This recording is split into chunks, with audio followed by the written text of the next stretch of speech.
I'm Jim Barrett, and I'm the Director of Fiscal Legal Services.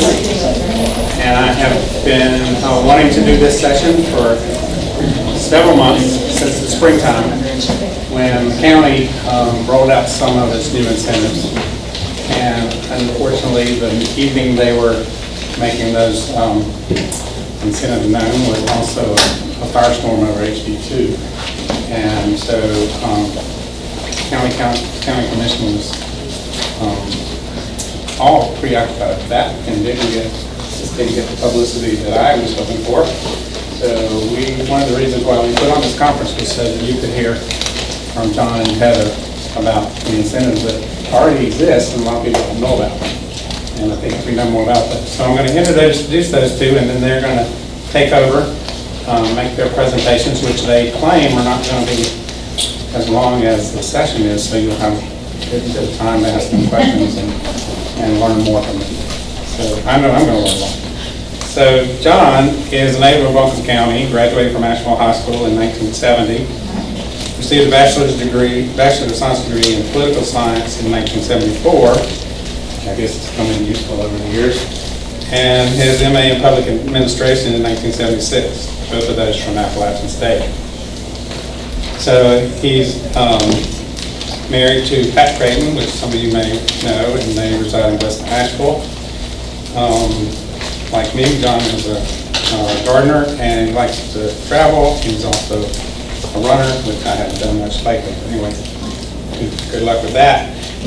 He's got a long career as working for the county, and I have admired his many talents as he has pulled up a lot of construction projects for the county, and I think we all owe him a debt of gratitude for his management skills in doing that. He's also, of course, the planning director and became the assistant county manager of Buncombe County in 1997. He provides oversight management for the following departments: cooperative extension, permits and inspections, regional air quality agency, soil and water conservation department, public safety training facility, and solid waste. So we're pleased to have such a knowledgeable person here to explain some of the incentives that Buncombe County has to encourage the development of affordable housing. And John gets it that affordable housing is economic development, and that's a great thing. And this guy is very capable. Number two over here. That's right. So, Heather Dillashaw is with us too, and has worked in the community development sector for 20 years in nonprofit agencies and in local government. We've enjoyed working with her also over the years. She is currently the community development director for the city, overseeing economic development, public service, and affordable housing activities and projects that serve low-income individuals and households within the city limits. Community engagement is a critical piece of community development and the work that she does, with current priorities on equitable investment of these funds across the city of Asheville. Heather will also tell us about incentives that the city of Asheville offers to encourage the development of affordable housing. And my job is to try to help them split the time and make sure we leave time for questions. So with that, I will get into the audience and let them take over. I believe John's going to go first. Yeah, I really came today to talk about part of the zoning ordinance that we made some changes in last April. We call it community-oriented development. So, when we talk about workforce affordable housing, it's always been a challenge. And one of the main factors in there, and in getting to all work, is being able to get that density, be able to let the developer maximize the land. So we came up with the idea of, okay, it was really Julian Phillips that works in the planning office, works with me. And she had this idea and said, okay, well, let's talk about some things and see, one, how we can increase the density, but two, is make it a nice place to live. Just not let the developer say, okay, I'm going to do 30 units an acre and, there are really no amenities.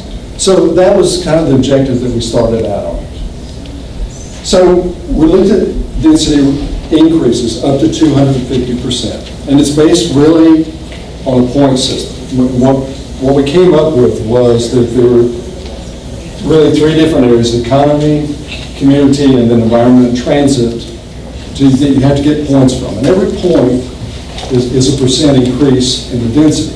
Obviously, you got to get to 100% before you ever get to start to get any of the benefits. But, okay, that's pretty much how we started out. So basically, in our zoning ordinance, most of the districts, with the exception for R1, are allowed 12 units an acre. So if you look at 250% of 12, you maximize up to 30 units an acre. So that's where we started. There was a baseline to say you got to have 10% of the units have got to be affordable, or 20% have got to be workforce. It's got to be on water sewer, obviously, because you got to be able to maximize. I mean, if you're putting 30 units an acre, you definitely got to have utilities. And we wanted it on a transportation corridor. You had to be at least a half a mile from a corridor. So that was pretty much the way we started out. Affordable being at 80% of the AMI, and workforce being 80 to 100%. I think family four or workforce was up to about 76,000. And the affordable family of four was, I wrote those down there, about 55,000. So that's kind of where we started. We wanted to make sure that they were affordable for 15 years as a baseline, and that we want to make sure that they were distributed through the development. They looked like every other house. They may be a little bit smaller, but they had the same outside appearance. We didn't want anything, well, over here is gated, and we've got these people over here, or this neighborhood down here. We don't want any of that. We wanted it to be a nice place to live. The houses, like I say, the size may be different. The apartment size may be 1 bedroom versus 2 versus 3, but we wanted the same amenities really throughout. So getting into the point system, and to kind of break it down, as far as affordability, you get 2 points for every percent. You had to be at least 10%. So you start out with 20%. But you can go up to 100, you can get 140 points if you say, okay, we want every unit to be affordable. So you've already got 140 points if you do that, So if you do half of them, you got 70 points. A workforce, you get 1.5 points, and you have to have 20%. But you can get up to 105 points if you make them all workforce. The period of affordability, you get 2 points for every year. Obviously, you got to be at least 15, but if you go 30 years, you get 30 points. So accessibility, if you have an elevator, if it's a 2-story unit, we'll give you 20 points. If 1 point for every percent of the apartments or houses are accessible, so that they've got a handicap toilet, they've got a walk-in shower, those things, the light switches are at the right height. If you participate in safe roads to schools, we'll give you points for that. If you look at the environment, transit, conserve the riparian buffer, we'll give you 25 points.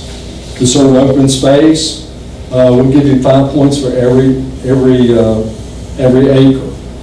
If you do best management practices, as far as stormwater, we'll give you 25 points. Have Energy Star appliances, we'll give you 25 points. So, it's easy, I think, in my mind, and I'm not the developer, but say, okay, you can accumulate points. You've got to step out there, especially, obviously the most points you get is how affordable can you make it and for the length of time. But if you're going down with the economy, mixed uses, have residential and non-residential, we'll give you points for a garden, and that's by the square footage. And then the added amenities, if you have a playground, if you have a pool, if you have a walking path, you have street trees, sidewalk, you connect with the greenway, those all bring you points.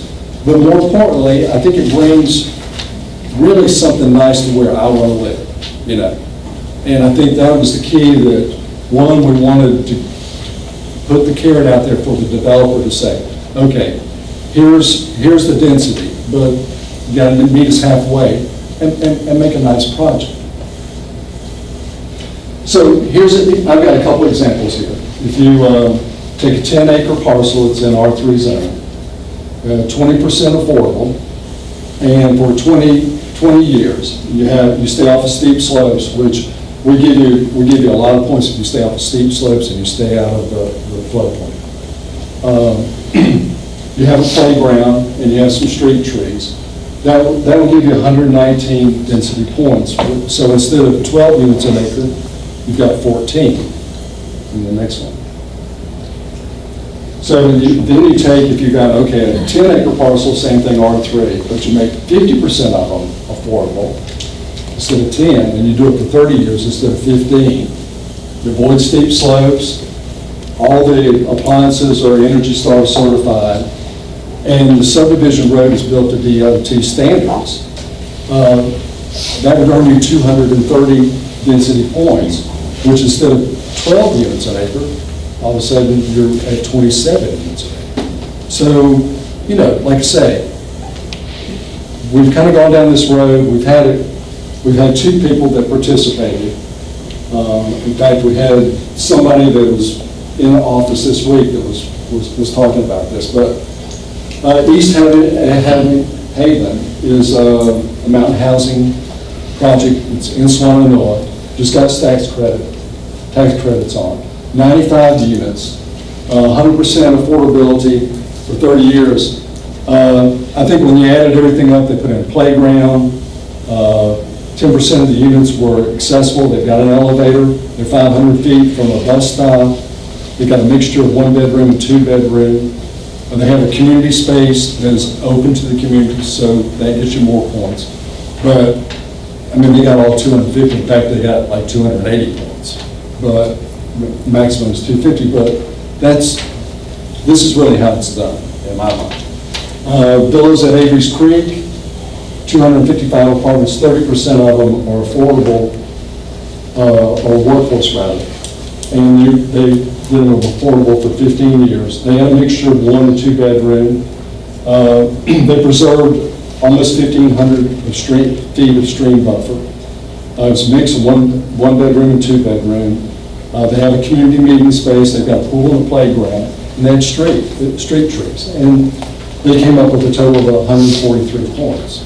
So we're hoping, as time goes on, that we'll have more participation. The problem we've got right now is the economy is so good that, you know, we're back to where we were 10, 12 years ago, struggling to get, okay, a contractor's making a lot of money. How do you circle back around and do this? Obviously, you've got the mountain housings of the world that have that dedication, but you know, if we could come up with this, say, 7 or 8 years ago, I think we would have had a lot of participation because people were looking, okay, how can I really maximize our investment? But like I said, we had a developer that came in this week that sat down and really talked about the project. The concern there was, if I've got these lower price units and I've got these higher price units, is that going to hurt the sale of my higher price unit? And you've got to get over that. You really do. So the other thing that we really face, and I think this is everywhere in the county, is nobody wants development next door to them. I mean, I get calls. The neighbor next door is cutting the trees down. The neighbors next door are planting trees, and they're going to block my viewage. I've moved into a subdivision. It's not complete, and I hear nails and banging and sawing all day, 6 days a week. Can you stop this? You know, there's all sorts of things I can do. But that's pretty much the mindset of it's just harder and harder. I've moved here, and I really don't want anybody else to move here. That's what we're really struggling against. So, kind of just wanted to run through this. Give Heather a chance to talk, and we'd be more than happy to answer questions. So exactly what John said at the end is definitely where the whole county, I mean, we're not alone in that across the country, but certainly getting someone who wants to do affordable is really not, we don't have it, right? Unless you're a nonprofit that's your mission, we don't have folks who want to do it. And so what the city has tried to do is do, I call it a pie, right? And so trying to look at what are the different pieces of the pie that we can try and incent in different ways so that we increase the number of affordable units in the private market as well. Because as awesome as our nonprofits are, they cannot do this without the private market, right? I mean, the private market has to be a part of the solution to housing because they have more capital. I mean, they just do, and particularly in North Carolina, where the private market rules, and we can't regulate it, we have to have the private market as part of the solution. And so what the city's done is a number of different incentives. I'm sure most of you know, if not all of you, we did pass an affordable housing bond, and so with those bond dollars, we're looking at investing that $25 million in different ways. Part of that is into our existing housing trust fund so that we can recruit developers with larger sums of money. We had such a small pot of housing trust fund dollars that we were only making loans at like $200,000 and $300,000 level.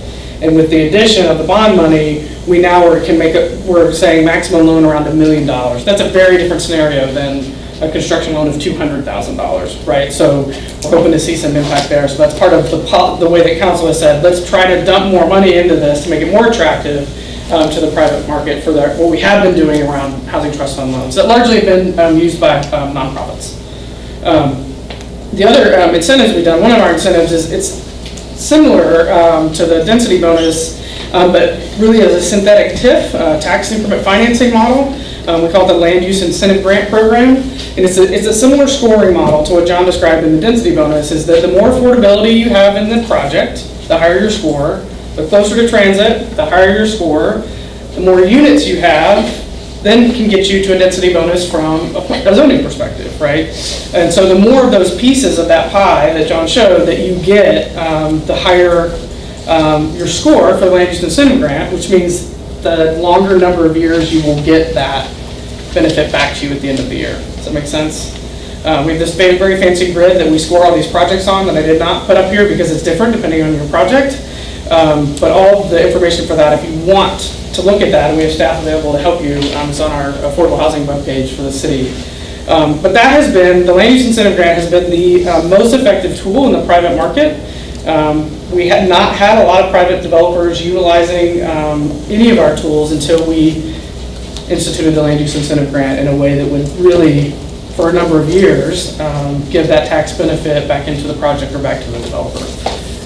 So that's been our most successful one so far in the private market, and we anticipate more use of that as we have more of these bond dollars going into projects in the city limits. As one thing I do have to say is one thing that is challenging in development in the county and with the city in particular is that our dollars are limited by the city footprint, right? And so we do have this stop at the city line, even though it doesn't mean there aren't great parcels that are contiguous to the city limits, all those kinds of things that people want to develop and want the city's help, and we are not able to do that.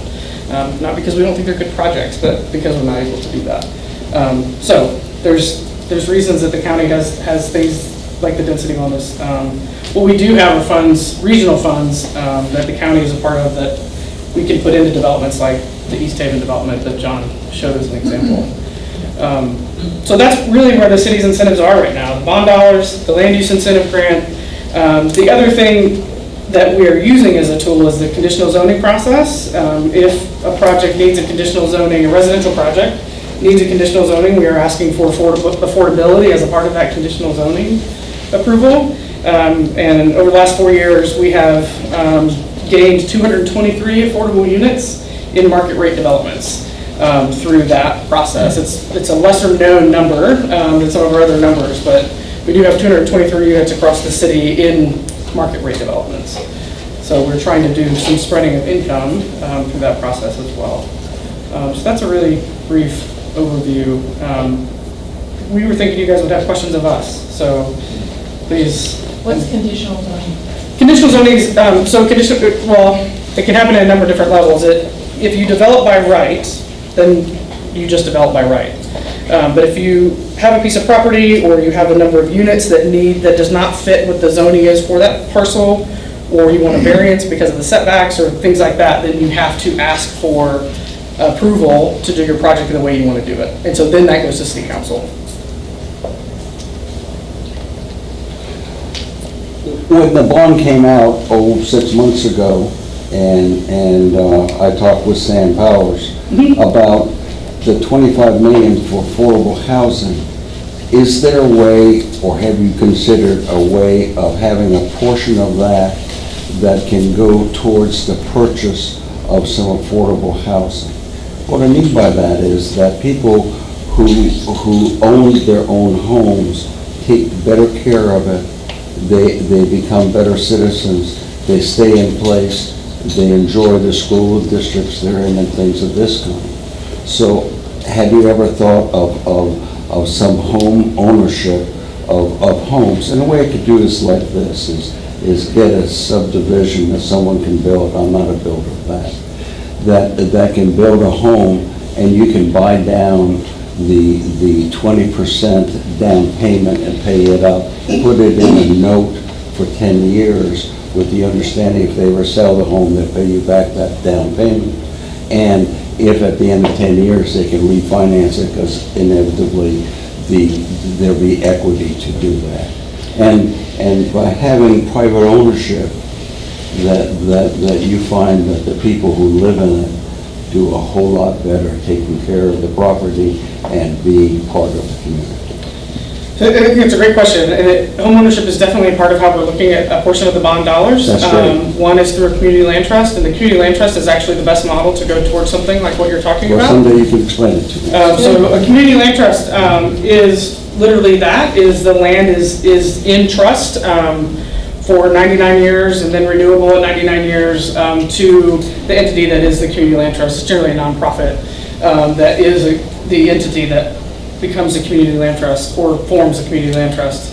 And it is one of the key tools for permanent affordability, particularly around ownership. You can use it for rental housing as well, but the city right now has $1 million allocated toward a community land trust. Those are capital dollars. Bond dollars are capital dollars, so they have to be capitalized, and so it could be for land acquisition.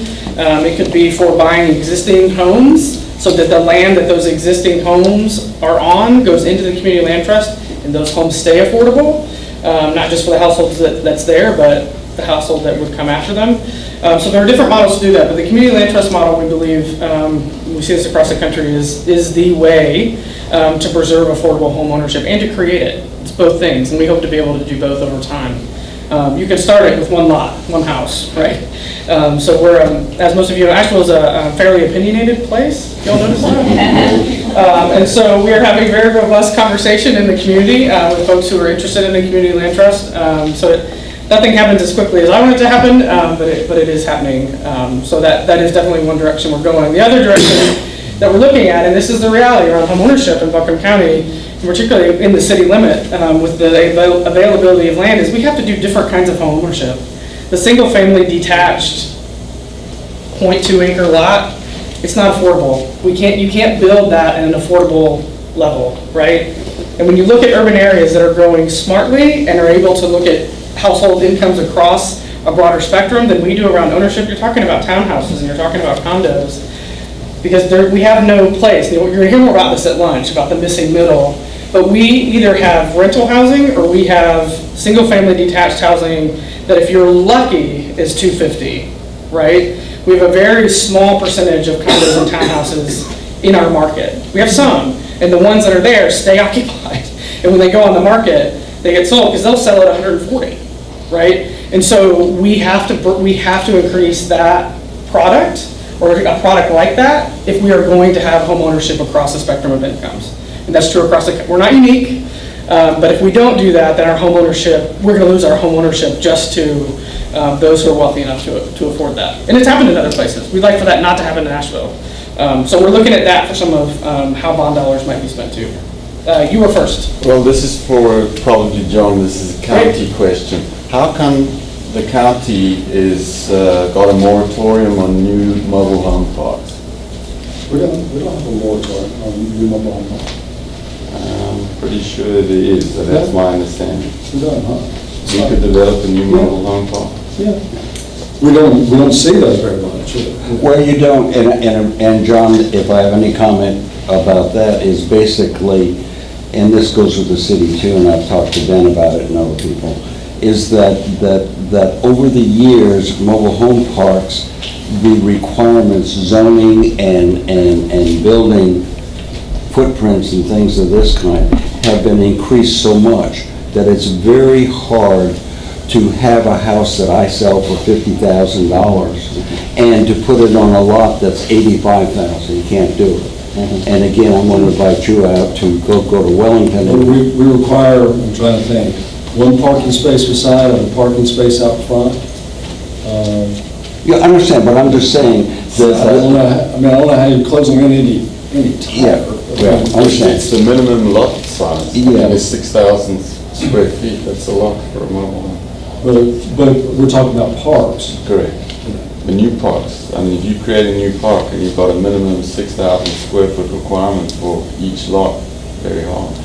Come in and talk to us about it. It depends on water and sewer and, you know. And so there's some flexibility beyond that. Sure. Well, there's no moratorium.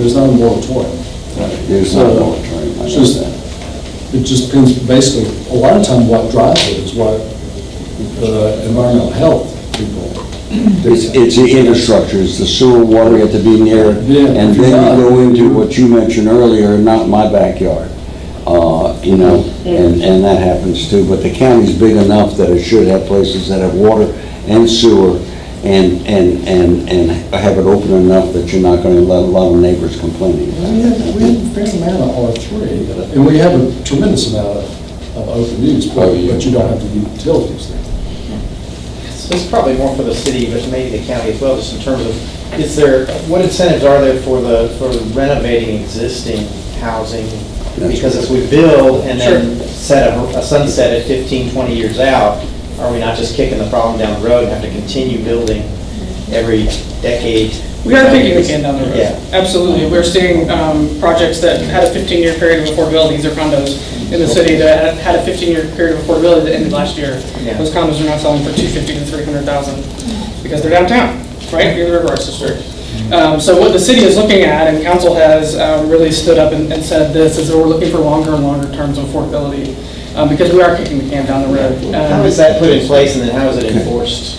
Well, I think for us, and I'll let John speak for them, obviously, but the longer term of affordability that you have, the more incentive you're going to get from us. And that it's that basic, depending on all of our incentives, right? The longer the term of affordability, the more incentive you're going to get from us. Because we need to be making these decisions not just for us. You know, we need to be making them for my 9-year-old who may want to live here someday, right? You know, those kinds of things, but we are kicking the can down the road, and the whole country has kicked the can down the road, right? You know, we are certainly in a very urgent place across the country. If I would say anything and I said this in the other session too, is that we have got to feel the urgency that this is in order for us to make some impact, right? It can't just be me when this is my job to do. Like, everybody in Nashville should feel a sense of urgency about this community being a place that we can all live in and stay. Because it's not just about what John's, it is about, you know, folks moving here and saying, I don't want anybody else to live here because I want to preserve the way that I live. It's also about folks being able to stay here, people being able to age in place here. That's also a big issue, right? Is that as folks aren't able to keep up a single family house, as income goes down, and they're not able to work and make the, you know, I mean, we have a real problem around that too. Folks in aging services will tell you that, is housing for elders in this community is really hard, right? And tax and all that. So, I mean, you know, it's not just about folks that are coming in, it's also about how do we make this community a place where people can stay and not have to go somewhere else. Are there any inroads, you know, when an apartment complex that was built in the 80s is due for? Well, so the rehabilitation question, I think it's a great question, and certainly our funds are eligible for those kinds of projects too. The challenges are really expensive, right? It's expensive to do the renovations and keep it affordable. And so what we haven't seen are projects that cash flow in a way that you can do all the rehabilitation and keep the rents low, right? Is that the rents rise to cover the cost of the rehabilitation. Yeah. But all of our eligible, which is we haven't seen, it's hard. Yeah. It's hard. I agree. Yeah. I guess another thing that we struggle with it was just that emergency repair money, and who's willing to do that? I mean, you've got stock out there that if we don't try to save it today, and it's some of the basic needs. I mean, my grandmother lives in a house and she can't afford to, to insulate it or whatever. Yeah. And it needs a new roof and stuff. Right. And what we've struggled with is that we like to see more money going to even to that, but picking up agencies that really want to do that, everybody's getting. I know that's something. And we do it- Habitat's starting to do that. Well, Habitat, in the county and the city both fund Mountain Housing and Habitat to do that work. We both put money into that. But again, like, these are nonprofit, they don't have the capacity to do, the money that we put in is what they can do, right? I mean, we could put in more, and we've been asked to put in more, and they've said they can't do it. Right. They don't have the capacity to expend the funds, because the need is vast, and the waiting lists for those programs are very, very long. So, it's challenging. Yeah, Jane and, The city increased the capacity to develop ADUs across the spectrum. yes, correct. And one of the things that came out of the ADU task force on which I sat was the question whether the city could incentivize affordable housing through that development on a one-by-one, because usually it's say a couple that lives in a house that's Sure. empty nesters, and Right. they decide to renovate, would like to have the basement area that was a kid's room, the ADU. Sure. Is there a way, is the city looking at incentivizing private investment in developing affordable units? that- Sure, so I think that- with a subsidy or something Yeah. that would help people? Because, I mean, there's a lot of existing housing, it sort of goes to this gentleman's question about rehab, but, if people could get an extra, income Right. limited, Right. but have an incentive some way or a subsidy that would provide that housing for people in existing. Right, so we worked on that for 14 months. One of my staff folks worked on that for 14 months on my team. And we got 2 different households to explore it, about what that might look like for us to help do that. And we found a number of different challenges. One is in the financing with the bank, that is not about us. It's about how banks will get the loans for those projects, and what it means about the equity you have in your house, and all those different things. That it was very challenging to get the financing for the construction, right? So there was that, and then the other was, folks, for us to have a benefit and be able to monitor affordability, there has to be a deed restriction. And folks, we have not found anybody yet that wants to put a deed restriction on their house, because if the ADU is, you can't just deed restrict the ADU. It would be a deed restriction for the whole property. And we haven't found anybody willing to do that. We're open to it, and we'd be glad for folks to do that and work with them. We almost had one, then the deed restriction was more than they felt like they could do. So it's challenging. I don't know if Kathy, you want to say more about that. I mean, it's, when you're talking about a single family ownership, putting a deed restriction on their property, that's very different than us asking a developer to put it on a multifamily development. It's a very different scenario for a household. Are there any other scenarios, and maybe like, John, but, like a tax reduction for the period in which you have the affordability? And so then if you sell the house, the tax deduction goes away and it's back up? So it's not a deed restriction, but it's more, With more- other kind of incentive? I don't know if the state would let you do Yeah, I that. don't I don't know if we could. the general statute. Yeah, but I mean, Yeah. you could always ask the Shoot, general yeah. statute to do it, but I'm just trying to think, is there another way outside the box that the normal financing? We're open to ideas.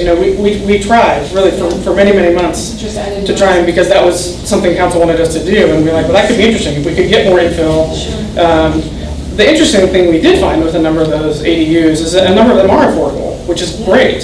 That is where, like, the 2 different households we were working with, they're renting them at affordable levels. They just didn't want to be monitored by do the insurance to remain affordable in case something changed in their own. Again, different than a developer taking the risk than your household income, right? Thinking about, what if something changes in my family and I need the cash off my property? I mean, it's very different, and I'm not making a judgment on that one way or the other, but I'm saying it's a very different scenario when you're talking about your household than when you're talking to a developer.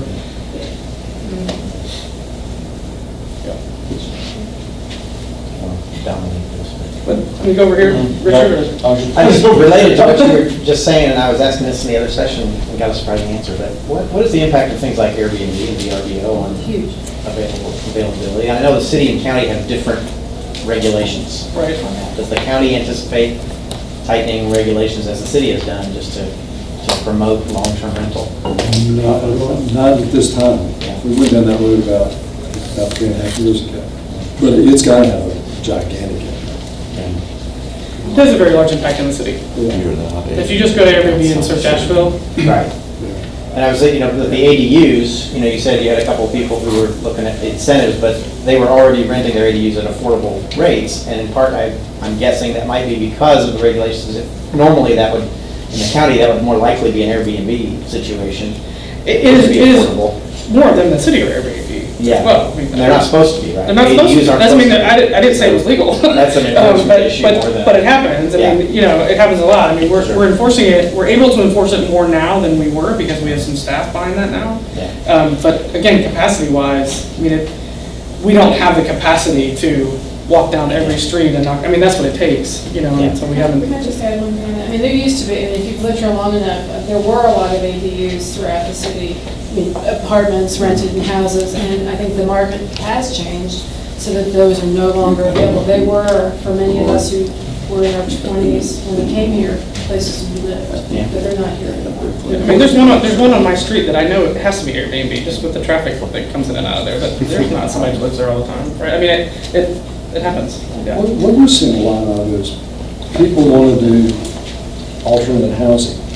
Now, what you struggle with is, okay, what is something that's built that you live in year-round versus something that I pull behind my car and I plug it in? I mean, I don't know how many calls a day we get about tiny homes. Is that tiny home is a tiny home, or is it a part model RV? We got people that, kind of the same Airbnb. Guy's got a camper in his driveway, Right. and he's renting it out on a nightly basis. And it's like, really? But, like I say, we're all about tiny homes. You can have tiny homes. You just can't drag it in and plug it in. That's not exactly. That's a different thing. Yeah, and you gotta satisfy the guys up the street and the permit guys, but I'm just amazed at how many people want to live in an RV year-round. They're not made to live in the winter and in January, For $700,000. You struggle with that. Here, a lot. So tagging on the Airbnb, so recently I was at a Convention Visitor Bureau meeting and they ran some statistics that they'd received from a group that organizes, I guess, just solely on Airbnb properties within Oakland County and Asheville. And the result, and I don't know what the numbers are, but the result was that they found out there is a huge influx of investors, outside investors buying up properties, That's true. right?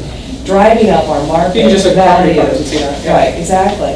And so, I mean, on a lot of levels, that's a big concern because these are people that are not vested in our community. They don't want to pay taxes, they don't want to do anything, right? They are able to, resell these things. So what can the city and the county do? I think that this is a really big issue that we need to tackle I mean, the immediately. city has been, we kind of said, okay, we're not, the Right. commissioners at that time said, no, we're not going there, we're going to allow it.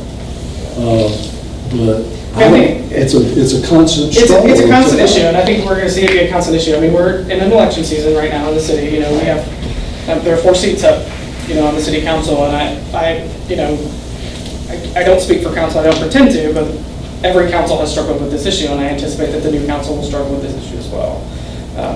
And where that will go, I don't know. I mean, we know it's a big impact, and everybody's aware of that. What to do about it is a different question, right? How much do we enforce? How much do we let the private market do what it wants to do? What do we do about homeowners who want to be able to make more money on their property? They aren't simple questions, but they do impact affordability significantly. And the other thing that we see is not just private folks that don't live here buying property, is that, and I lived in California before I moved back to North Carolina. I'm not from California, I'm from North Carolina, but in that when I lived there, the median price for a 3-1 house was almost $1 million. right? And so when you have people coming from California into our market, they think, you know, that $500,000 houses that are going up in my neighborhood, that I think, oh my God, they're like, what a deal, right? I mean, we have that too. We have folks that are, more and more companies are working remotely. Half of my street, I feel like they work in their house because they never go anywhere, but that's part of our reality too, is we're a place that people want to be, and so they make that work, but they're coming from markets where they are paying cash for their homes at $500,000, right? It seems crazy to me, but that's the reality of what other markets are like in the Northeast, on the West Coast, you name it. So I mean, there's no simple answers to any of that. There isn't, but there I isn't, mean, but- to what Dr. Desmond said, I mean, we are not a progressive city. I mean, we just sit there and we talk about, how liberal we are and everything else, but we're not. We're not looking outside the box. We're not saying that we're willing to tighten things and make it uncomfortable for all of us. That's what has to happen. There are people running for council in the room, I think, so. No, I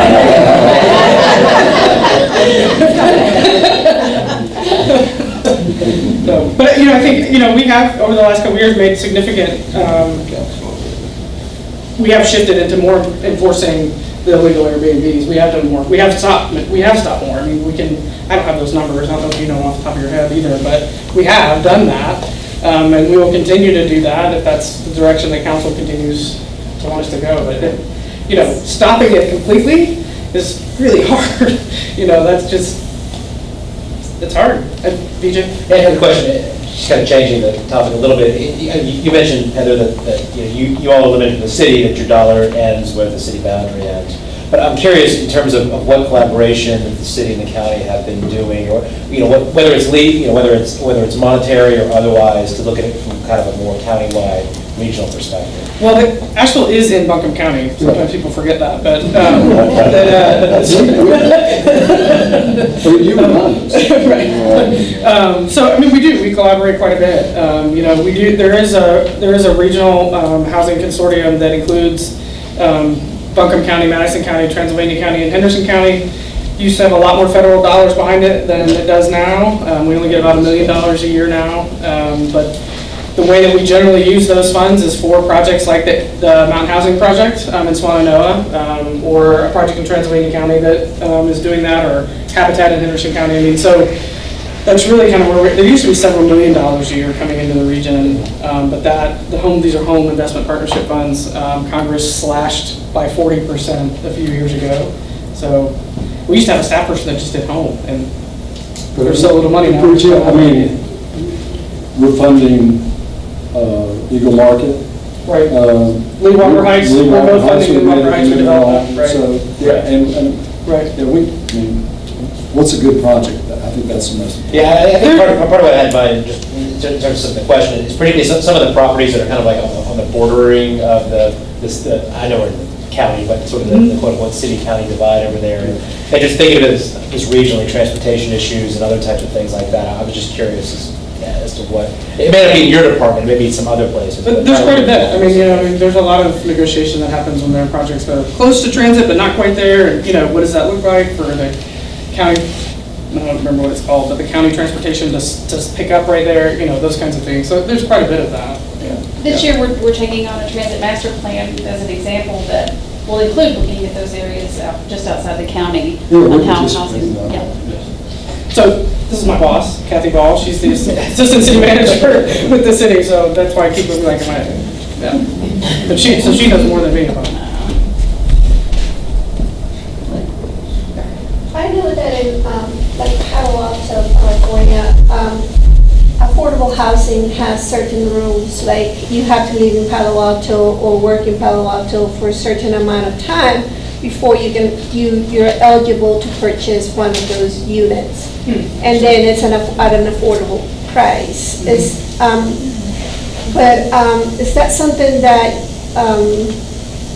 that the city or the county have thought about perhaps telling people that are building affordable housing? Because then people can come from outside of Asheville and take those affordable houses, and then what were they built for,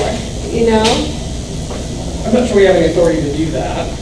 We don't do it in our projects. The housing authority has residency requirements. But I'm not- aware of that being an issue. You know, Right. But I don't know what mechanism we would have to do that if we wanted to. I honestly hadn't thought about that, but I don't know that we would have a mechanism to do that in North Carolina or not. Good question. Yeah. The housing authority is more regulated, and so they do have some residency requirements, but they can also port people in from other, I mean, if you're a housing authority in another community, you can port your subsidy into Asheville too. So anyway, I don't know. I have a question. This is for John, and forgive me if you touched on this and I just missed it, but what about the lot size reductions that you mentioned earlier? You know, like I say, we go from 12 to 30, you know, so obviously it's a tremendous reduction. Right. And like I said, the key is to have utilities, water and sewer. But I feel like all of this is really geared towards bigger developers, and is there anything in place for like smaller scale developer, maybe somebody who wants to do, you know, 1 to 5 units? Well, I mean, in the county, we're allowed 2 residential units on a lot. We made that change 6, 7 years ago. And I was unsure how that would work. And I thought, well, what's going to happen is I'm going to buy a house, and I'm going to build a house in the backyard, and then I'm going to rent both of them, or, you know. But that didn't happen. And I think that's been successful. It's given people, I haven't had any pushback or heard any pushback about that. But the 1 to 5,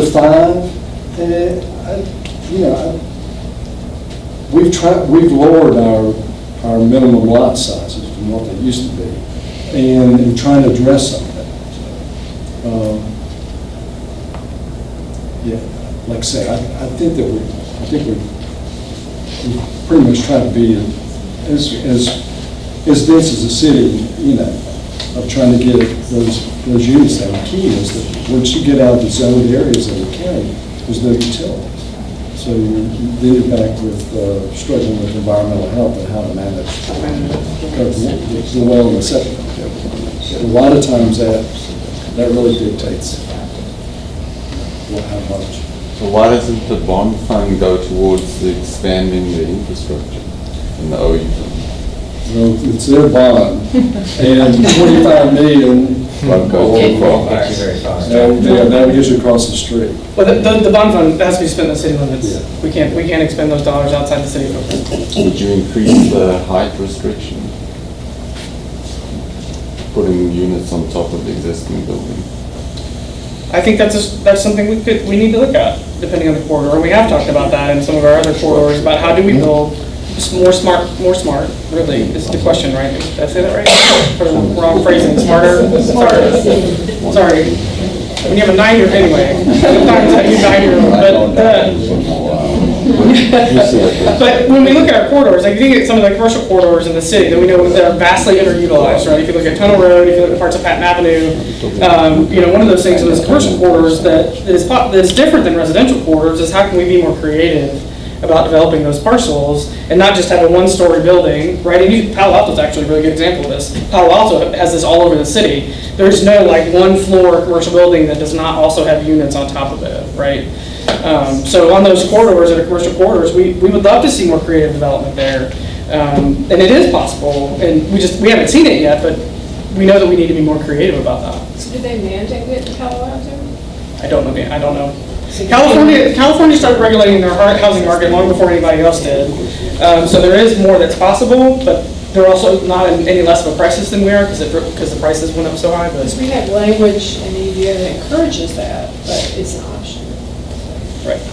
That's not taken.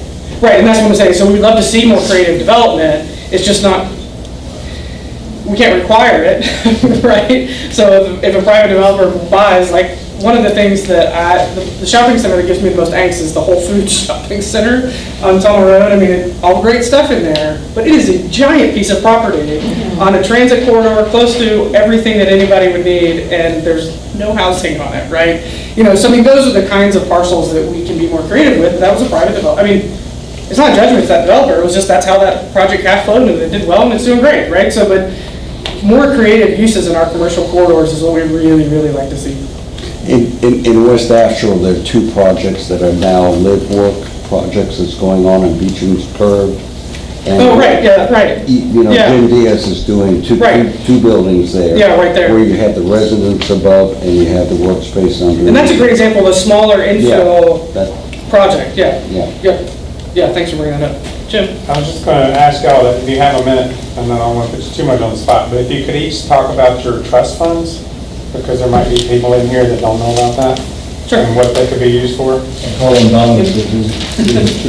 And I'm not looking for the gory details, but just, but just what they, are they open to private developers, for example, or are they open to? They are, and it's for single-family, multifamily, down payment assistance, tenant-based rental assistance, emergency repair programs. That funding is available annually, and it's budgeted on every year from the board. Is there great demand for it?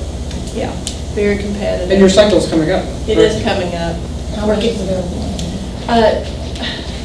$299, $250, but there's also some program income that comes into that every year, so the amount that's available kind of varies. So your cycle opens, that'll be helpful. Well, we're tweaking it this year, so typically we would have already gone through that process and the board would have voted on it next month, but we're tweaking the application, so we're probably looking at maybe December. This is Donna Cottrell. I mean, Cottrell introduced her. Right. So the city's housing trust fund is open to, eligible projects are single-family home ownership, multifamily rental, and rehabilitation. I mean, all three of those are eligible. We don't do down payment assistance or tenant-based rental assistance through the housing trust fund. It is a rolling cycle. You can give us an application for the housing trust fund anytime you have a project that's ready to go, and that application is also on our affordable housing webpage. If you have questions about that, I have cards here. You can just email me directly and I can send you the link. But that has an annual allocation out of our general fund of $500,000. There's some program income that comes into that because they're loans, and so we do get revenue into that fund. And right now, we're looking at about $5 million of the bond funds are in that as well. So we have a maximum loan right now of $1 million per project. You can apply for that at any point. The process for that on our side is community development staff get those applications, we review them, we score them, and then they first go to the Housing and Community Development Committee for their review and recommendation to council, and then it goes to City Council for final approval.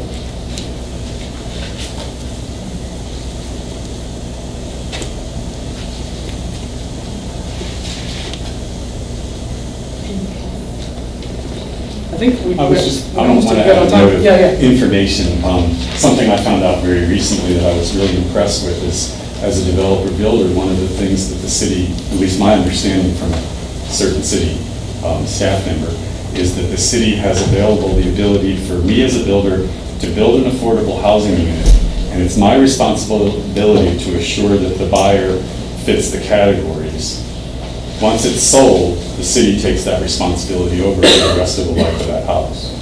For the period of affordability, yes. Yeah. Yes. Well, my idea would be that it would be permanent.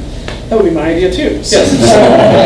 for me, I feel like that's something that very few of us would ever hear about or know. And when I heard about it, I was significantly impressed and swayed to try to consider doing something like that.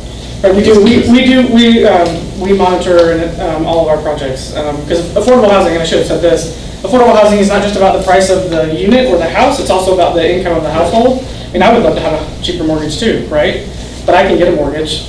I don't need affordable housing in the same way that much of the city does, right? And so for us, you can't just build an affordable price point, you also need to be serving the households that need that price point.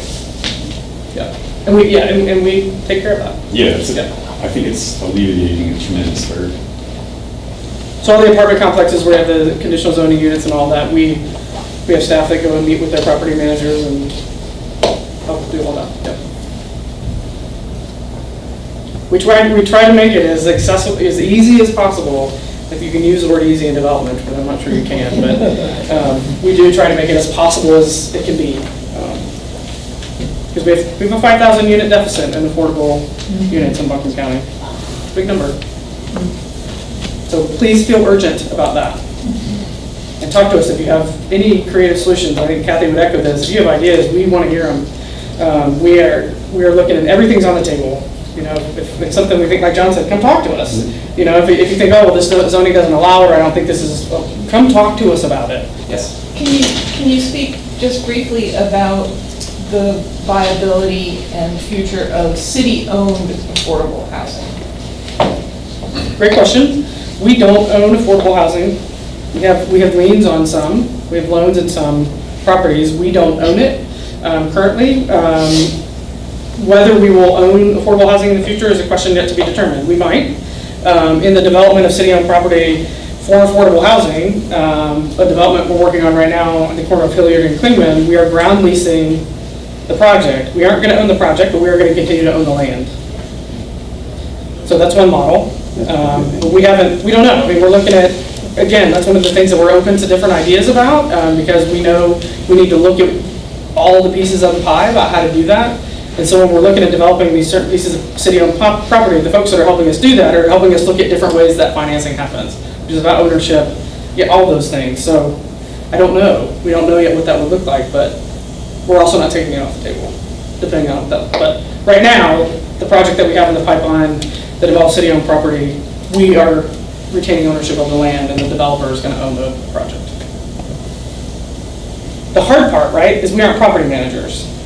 Right, so the difficulty with cities owning property is that they aren't, and some cities have created that, right? You can create an arm that does that. We haven't done that. We are allowed to as a community development organization, but that's a huge conversation that we haven't had yet. So let me ask you then, how does Gene Bell and his organization working with you too? Because he's serving a great deal of need, and he's looking for certificates madly.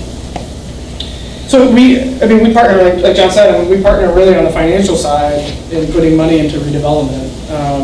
They're a separate entity from the city, but we partner with them in a number of ways. They also use some of our funding to pay for security deposits for their households, those kinds of things. So they have access to city dollars, just like any other entity would.